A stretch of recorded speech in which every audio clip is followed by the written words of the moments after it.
एक छोटे से गांव में एक संत रहते थे जिन्हें लोग उनके ज्ञान और सद्गुणों के लिए बहुत मानते थे।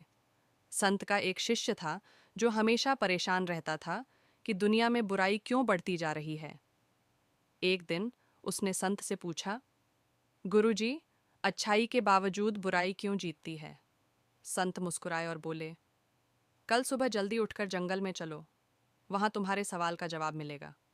अगली सुबह संत और शिष्य जंगल में पहुंचे। वहां उन्होंने देखा कि एक बड़ा पेड़ टूटकर गिरा हुआ है। संत ने शिष्य से पूछा, तुम्हें क्या दिख रहा है? शिष्य बोला, एक बड़ा पेड़ गिरा हुआ है। संत ने कहा, इस पेड़ को गिरने में कितना समय लगा होगा? शिष्य ने जवाब दिया, शायद कुछ ही पल। संत ने मुस्कुराते हुए पूछा, लेकिन इस पेड़ को बड़ा होने में कितना समय लगा होगा? शिष्य ने सोचा और बोला, कई साल। संत ने समझाया, बुराई उसी तरह है जैसे पेड़ गिरना। यह तेजी से फैलती है और सब कुछ बर्बाद कर सकती है, लेकिन अच्छाई उस पेड़ की तरह है जिसे बड़ा होने में समय और प्रयास लगता है।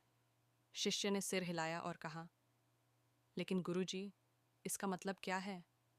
संत ने कहा, अच्छाई हमेशा बुराई पर जीतती है, लेकिन उसके लिए धैर्य और निरंतर प्रयास की जरूरत होती है।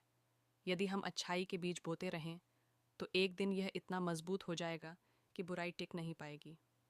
शिष्य को संत की बात समझ में आ गई। उसने ठान लिया कि वह अच्छाई के बीज बोएगा और धैर्य रखेगा। शिक्षा: अच्छाई धीरे धीरे बढ़ती है, लेकिन उसका प्रभाव स्थायी और शक्तिशाली